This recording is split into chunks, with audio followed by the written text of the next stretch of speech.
everybody!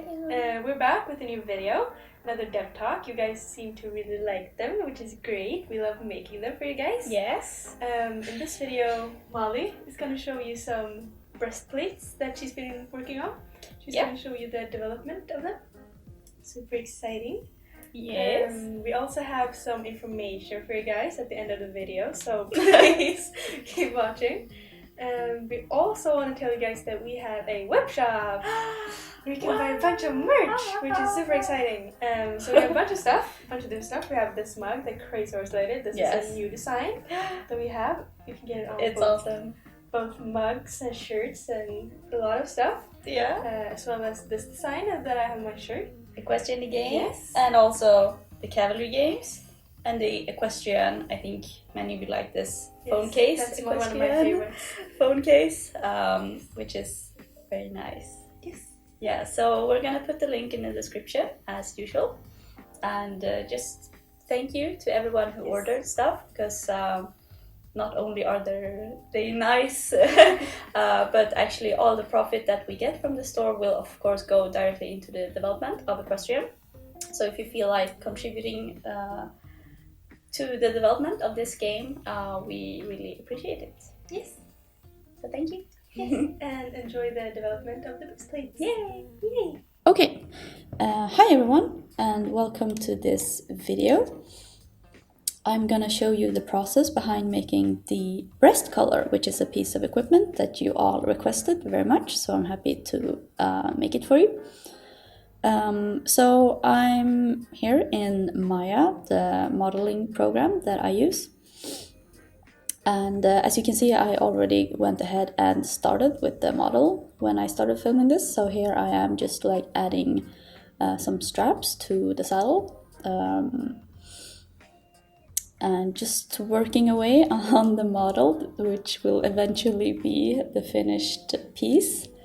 So when working with the mobile game, the constant, or I mean any game really, the constant challenge is to like hit the right balance between detail and like still have it well optimized for the device that you have in mind. So for example, we want a kind of a realistic art style in our game.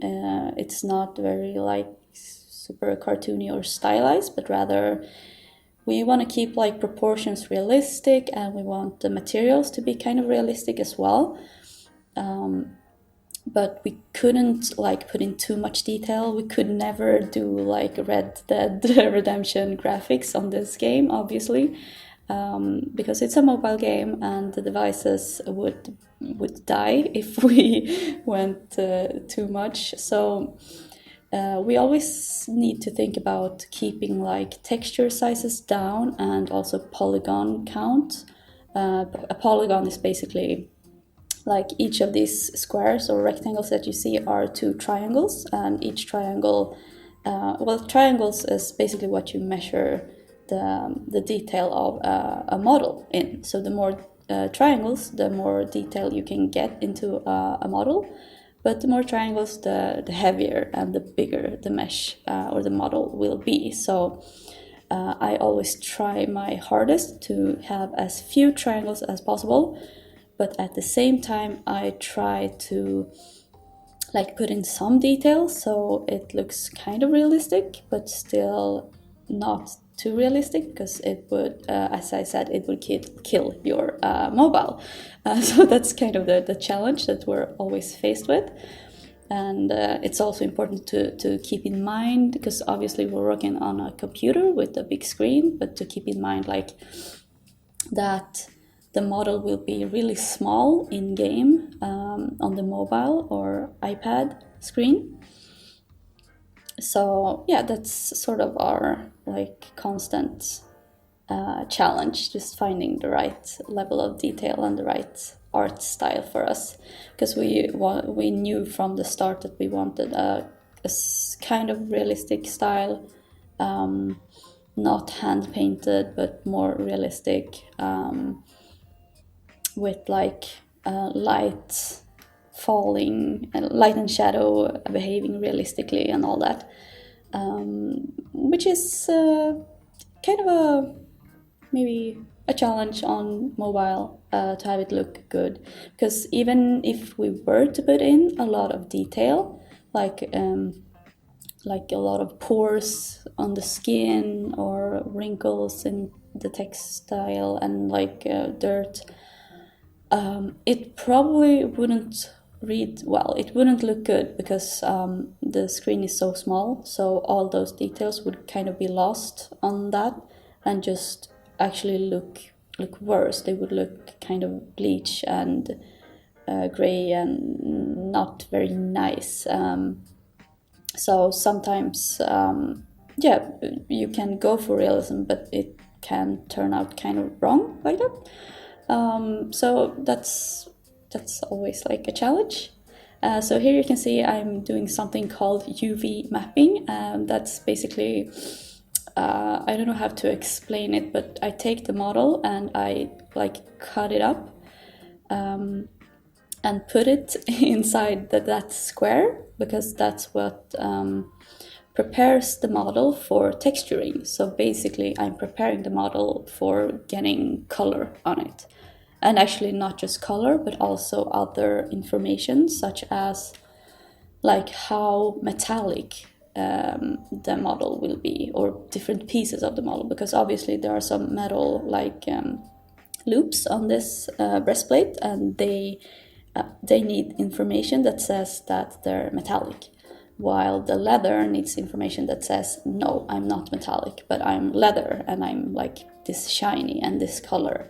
So I hope that makes maybe a little bit of sense. So basically it's just a big puzzle, getting all of these pieces together, and they all need to fit inside this square. But you want to make each piece as big as possible, because the bigger the piece, the more detail you can have in the texture later on. So here I am, and many artists don't like this part of the process because it's kind of tedious. I sped it up 5 times, I think, so you can imagine it does take some time to it's basically just cutting up every part of the model and laying it out and just puzzling and try to find a good way for it. And then combining all these small details and pieces and into one, basically. And then I'm going to take this model into a program called Substance Painter. And Substance Painter is the program that I use for texturing or putting color and other information on the model. So here it is, and I'm starting to just define different parts of the model, I'm using different layers, kind of like in Photoshop, to say, oh, okay, this part is leather, this part is metal, this part is elastic textile. So at first the colors are totally just, they're just there to show me the difference between the different materials. So I'm doing that first, just splitting it up sort of like this to get more control. So sometimes when we're making a model, or quite often, I also do a high poly version, which means you make a version with many more triangles. And then you basically take that model and project its detail onto the low poly version. So the difference between the high poly and the low poly can be the high poly might be millions of triangles, while the low poly can be a couple of hundreds. So that's a common technique to use to get more the illusion of detail onto a low poly model. So when I'm finished here in Substance Painter, I will then export the textures so I can use them in the game engine. The game engine we use is Unity. So here is a horse in Unity, and here is the breastplate, and here are the textures that I just made. So what I do now is I just check if the breastplate moves okay with the horse when the horse moves and doesn't clip through its neck or anything. And I think I edited it a bit after this video. So here's the brown one, and here's the tan with some navy details. Matches with the saddle. And here's the konjac and hunter green. And the black one, I think I showed that earlier. So those are the 4 colors we have for starters, but I think we will definitely add more as well. Okay, so I hope you liked watching the development of the breastplates. Thank you, Molly, for making that, of course. No problem.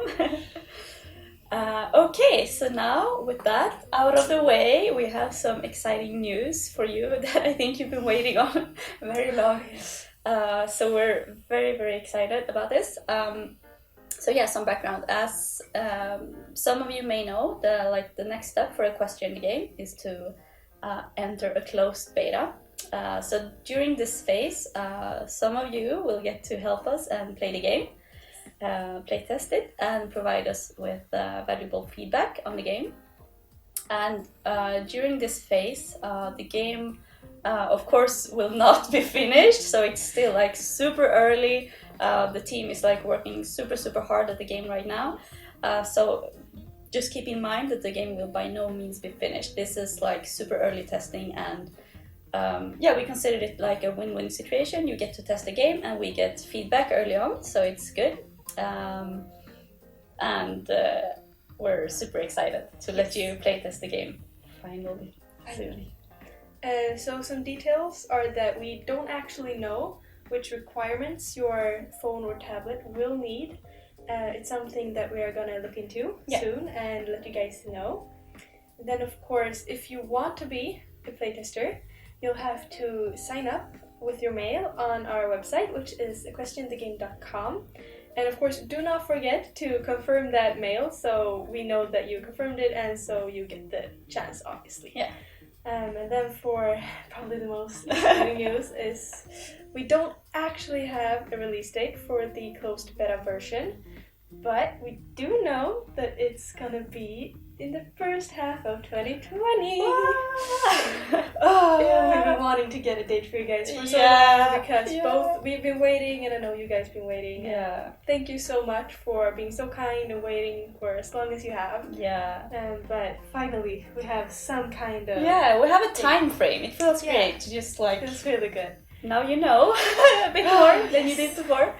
And yeah, we're super excited. I hope you're as well. I hope some of you will consider joining us and playing the game, of course. So yeah, that's it. That's it. Thank you so much for watching. Hope you enjoyed, and of course, do not forget to leave your suggestions of Tack down in the comments. It's always welcome. Absolutely. And yeah, that's it. Okay, thank you for watching. Bye. Bye.